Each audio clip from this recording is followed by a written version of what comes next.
এইভাবে শুধু শুধু কান্নাকাটি করে কোনো লাভ নেই দিঠি। ওই ছেলেটা যদি কোনো অন্যায় না করে থাকে, তোর মা হিসেবে আমি নিশ্চয়ই ওকে কোনো শাস্তি দেব না। আর আমার বিশ্বাস পুলিশ ওকে কোনো শাস্তি দেবে না। মা, ওর হয়ে দাঁড়ানোর তো কেউ নেই, কেউ ওর হয়ে কথা বলবে না, কেউ না। ও শুধু আমার উপর অভিমান করে এই কাজটা করেছে। তোর উপর অভিমান করে? আমি অবাক হয়ে যাচ্ছি। কবছর ওর সাথে তো সেরকম ভাবে তোর কোনো যোগাযোগই ছিল না। এই কবছরে তোর ম্যাচুরিটি বেড়েছে, অনেক রকম মানুষ দেখেছিস তুই, তারপরেও কি করে ওই ছেলেটাকে এতটা বিশ্বাস করিস সত্যি আমি বুঝতে পারছি না। মা, আমি তোমাকে বলছি শোনো, আমি ওর সঙ্গে আর কোনো সম্পর্ক রাখবো না কখনো। কিন্তু ও যেটা করেনি সেটার জন্য যেন শাস্তি না পায়।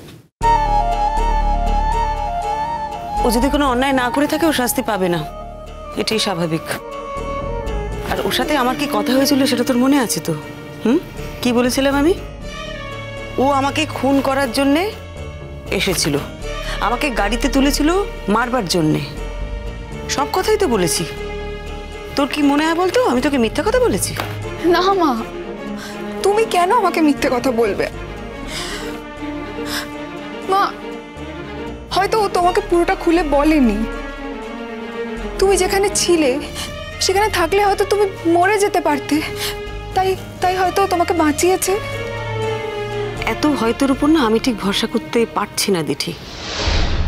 তুই ওকে ভালোবাসিস তাই তুই ওর উপরে হয়তো ভরসা করিস, ওকে বিশ্বাস করিস, কিন্তু আমার জীবনে তো ওর কোনো জায়গা নেই। তা আমি ওকে কেন ভরসা করবো বলতো? আমার কাছে একটাই জায়গা ওর, যে ওই ছেলেটির জন্যে আমার মেয়ের জীবনটা ফুলের মতন সুন্দর হতে পারত, কিন্তু হচ্ছে না। এর বেশি কিন্তু কিছু না। তো তাকে আমি কেন ভরসা করব বল? সেই জায়গায় দাঁড়িয়ে এই এত কিছু, মানে এটা হতে পারতো, এটা হয়তো, আমি কেন মেনে নেব দিঠি? ওই ছেলেটা কিন্তু সমানে আমার সাথে তর্ক করে গেছে, সমানে আমাকে বলে গেছে যে ও আমাকে মারতে এসেছিল, আমাকে খুন করতে চেয়েছিল। যে সমানে ওইভাবে আমার সাথে তর্ক করে গেছে, আমি কি করে বুঝবো যে অন্যরা আমাকে মারতে চেয়েছে কিন্তু সে আসলে আমাকে বাঁচাতে এসেছে? মানে এতগুলো কল্পনা আমার পক্ষে তো করা সম্ভব নয়। আমিও করতে পারতাম না মা, যদি না আমি ওদের কনভারসেশনটা শুনতাম। আমি সবটা শুনেছি মা। খুব খুব খুব অন্যায় করেছিস তুই ওদের ডেনে গিয়ে। একেবারে উচিত হয়নি তোর যাওয়া। যার যেখানে যাবার না দিঠি সে কিন্তু সেখানেই যাবে। আচ্ছা, এত বছর পর জেল থেকে ফেরার পর ওর বাবা মাই কি পারলো ওকে আটকাতে? ওইখানে যেতে দিতে বারণ করতে পারলো? পারলো না। আবার কিন্তু সেই অন্ধকার জগতে গিয়ে ঢুকলো। কেউ কি ওকে আটকাতে পারলো? কেউ না। আজ বাদে কাল পুলিশ কিন্তু ওকে অ্যারেস্ট করবেই করবে দিঠি। তোর কথা শুনে আমি যদি আজ ওকে ক্ষমা করে দিও এই সব কিছুর জন্যে, কি গ্যারান্টি আছে বলতো কাল আবার ওই অন্ধকার জগতে গিয়ে ঢুকবে না? শোনো মা, ওকে কাউকে দয়া করতে হবে না। আমার তো শুধু এইটুকুই চাওয়া যে পুলিশ তদন্ত করুক। সেখানে যদি পাওয়া যায় যে ও সত্যি কোনো অপরাধ করেনি, তাহলে যেন ওকে ছেড়ে দেওয়া হয়। অন্য কারোর অপরাধের দায় যেন ওর ঘাড়ে না চাপানো হয়।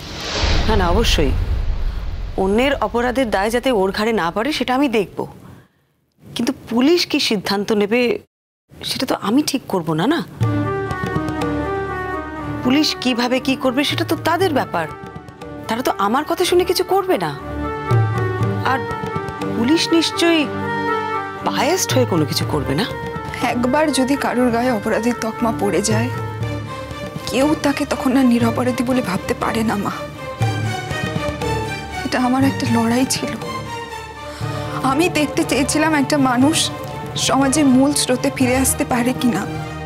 মানে তার জন্য তুই আমার জীবনের বাজি রেখেছিলি? তোর দাদারা কেউ কখনো এরকম কাজ করবে? আমার দাদারা কেউ এরকম পরিবেশে বড় হয়নি মা। আমার দাদারা কেউ দুবেলা দুর্ভিক্ষ দেখেনি, কিন্তু তারপরেও ছোটদাভাইকে পুলিশ সন্দেহ করেছিল মা। আর সেটা যে কোনো অপরাধের জন্য নয়, খুনের অপরাধের জন্য।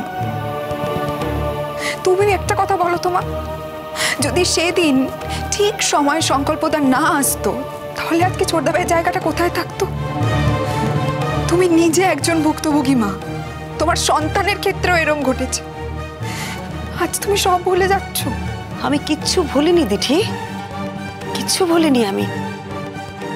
সেই দিনগুলো আমি কিভাবে কাটিয়েছি সেটা আমার থেকে ভালো করে কেউ জানে না।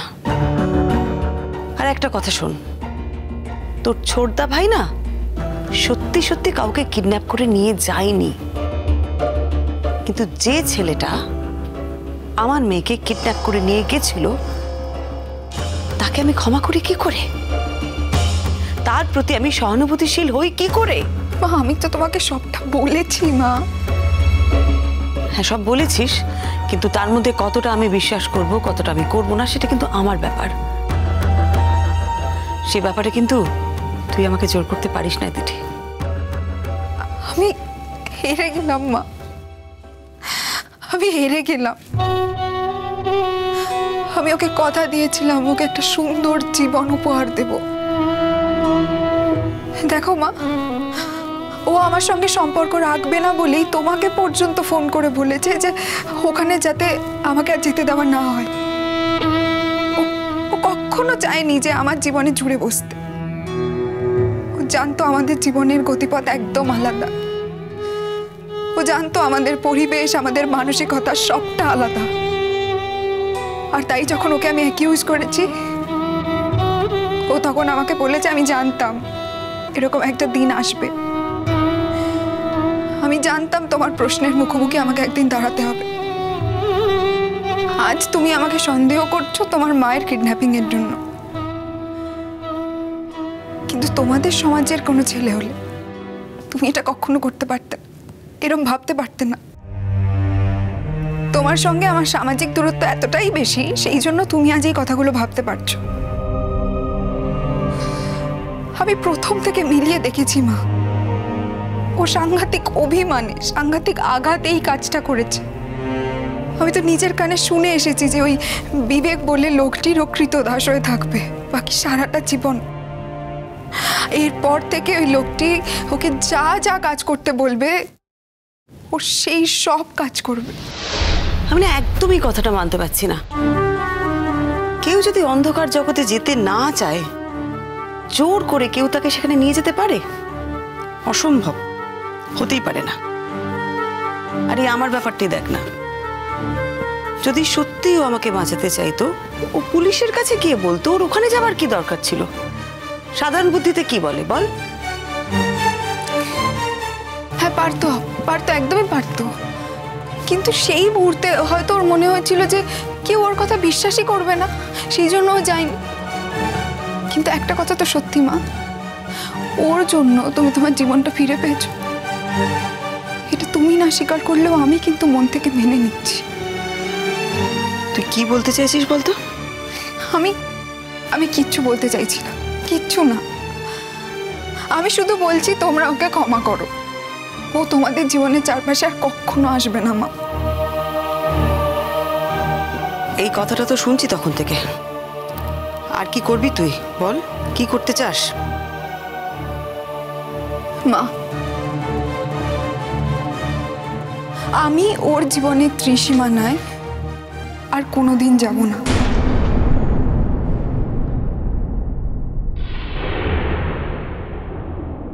আমি বুঝতে পেরেছি আমার জীবন আর ওর জীবনটা একদম আলাদা।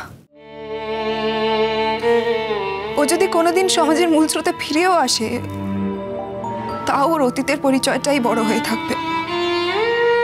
সবাই ওকে দয়া করবে কিন্তু কেউ ওকে সম্মান জানাবে না। আমিও তাদের মধ্যেই একজন। নইলে আমি ওকে জানার পরেও, ওর পরিবারকে জানার পরেও আমার মায়ের কিডন্যাপিং এর জন্য ওকে দায়ী করেছি, সংশয় প্রকাশ করেছি, ওকে চার্জ করেছি। সেই আঘাতেই ও মুখ ফিরিয়ে নিয়েছে। ঠিক আছে, এক জীবনে তো মানুষ সবকিছু পায় না।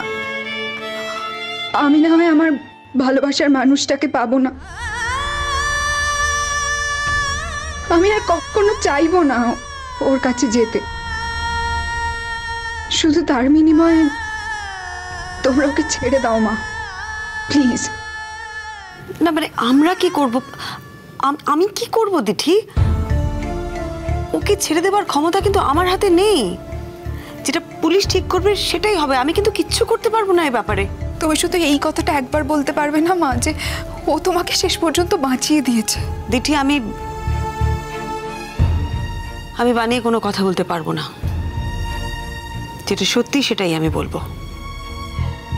ও যে আমাকে মারবার জন্য এই গাড়িতে তুলেছিল এটাও যেমন সত্যি, সেরকম ও আমাকে না মেরে আমাদের গলির মুখে ছেড়ে দিয়ে গেছে এটাও সত্যি।